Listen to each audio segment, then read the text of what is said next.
This is the SANAT Kumara.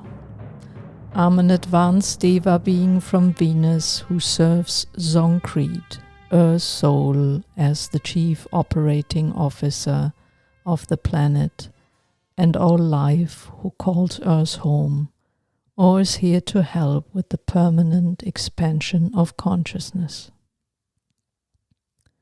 The SANAT Kumara is the office I hold. My responsibility is to orchestrate, oversee, and implement the plans for the spiritual evolution of this planet according to the divine plan of this cosmos. I speak to you through my walk-in Martina Violetta Jung. Today, in part 2 of my mini-series about Shambala, I would like to share with you how we actually work at Shambala. Picture yourself sitting right behind me at the round council table in the round council hall of Shambala. It looks similar to the room in which the United Nations Security Council meets. Or should I rather say their room looks similar to ours. You know by now what I'm hinting at, don't you?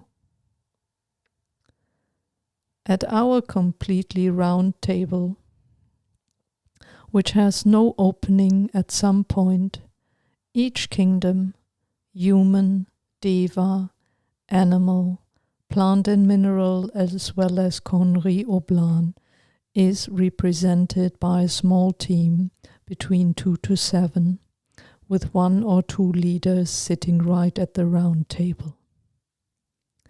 The delegation of the human kingdom is led by Lord Maitreya, known to most of you. The Conry Oblan kingdom is led by Sho, which is an abbreviation of his full name, Ma Kashowa. He's a highly evolved and decorated being from the Pleiades with a Conry soul. At our round council table, all kingdoms are represented equally, with me being the neutral chairperson who orchestrates and oversees. The United Nations Security Council, by contrast, is composed of 15 members only, 5 permanent ones who control everything with veto rights, mighty bullies, not with peace, but their own interests in mind, and 10 alternating members, half of which are replaced every 2 years. That's a concept alien to spiritually advanced beings and therefore something the plan of God for this planet would like to change. The highest responsibility of the Shambala Council is the spiritual development of Earth according to the Creator's plan. And the Creator's plan always has the well-being of all in mind. Because of the fact that the accomplishment as well as failure of the Creator's plan has an effect on our neighboring planets, the whole solar system and the galaxy as well, our responsibility goes beyond the blue planet. When the annual plan update arrives, I distribute it to each kingdom. They discuss it amongst themselves, what seems possible and what not, and come back to me with their adjustments. Their adjustments reflect the actual possibilities according to their up-to-date insights and expectations for the foreseeable future. When each kingdom has provided feedback, we sit together at the truly round council table and ensure that these adjustments fit together. There is no moving forward without an agreement, and in rare circumstances, I have to take a decisive vote. Now, let's look at 2 examples that show our cooperation across kingdoms based on regular challenges we face.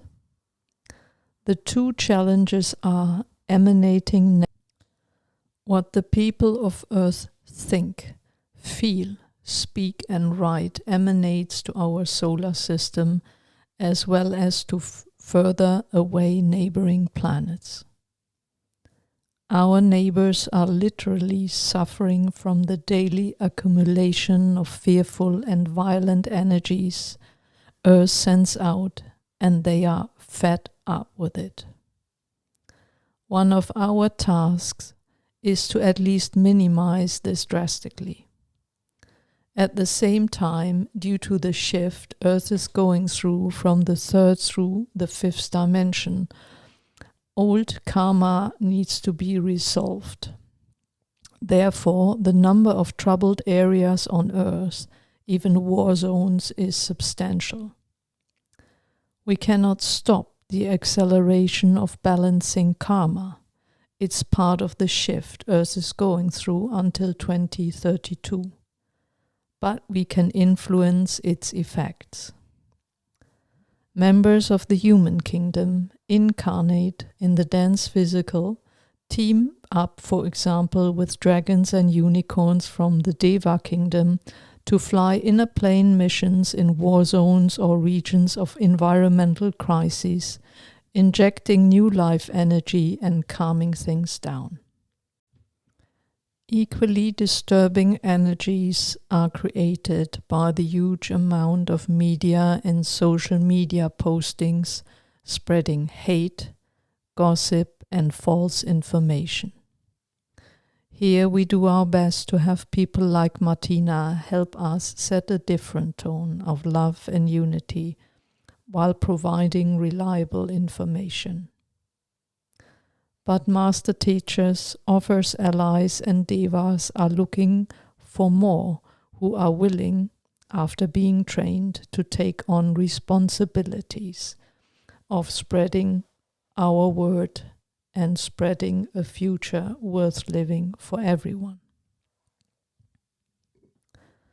That leads us to the related challenge we face on a daily basis: passiveness in people's own spiritual development. People rather draw a card from a spiritual deck for daily guidance to calm themselves, or employ the service of healers and aura readers, than to even consider that they have an active serving role to play that is waiting for them. This actively serving role includes direct guidance by master teachers, offers, allies, devas, elves, dragons, angels, and the like. But that will seriously alter your life. Many of Earth's cultures also await the reappearance of Christ, Lord Maitreya, Joshua, aka Jesus.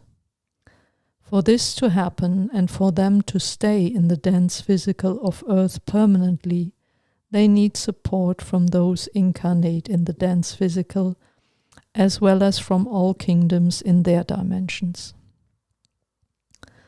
To coordinate and orchestrate that, brilliant teamwork is required to prepare the ground. You see, expectations of a culture are one thing. But when Joshua, aka Jesus, reappears, for example, he will be who he is and not who people expect him to be due to their conditioning. To make that huge adjustment in expectations and decide on the right timing for master teachers to reappear in the dense physical, we work together with many across dimensions, cultures, and continents. We could do with more of you being ready to help with these challenges. As you listen to my podcast, you can be sure that we already have given you a nudge in some form, or have sent you a message in some way or another. Unfortunately, not responding to us and one's soul's mission happens more often than not. Comfort zones are huge, even with those who live aimless or miserable lives. I can also assure you that we have reached out to many big shots within the United Nations, governments, the Roman Catholic Church, large corporations, many who have the power to stand up to renew structures and systems that do not serve people and planet so far. The percentage of those not answering is the same, no matter their way of life. We in Shambala need people from all walks of life to drop their nets of fear and linear convictions based on past experiences or learned belief systems. We need you to follow guidance provided from Shambala, to strive on your spiritual journey during your incarnation on this wonderful blue planet. Let's do things together, as we already do it in Shambala. Please spread today's message far and wide. Educate yourself and others with what I provide. I love you all beyond what you can comprehend, and I bless you all. This is the SANAT Kumara.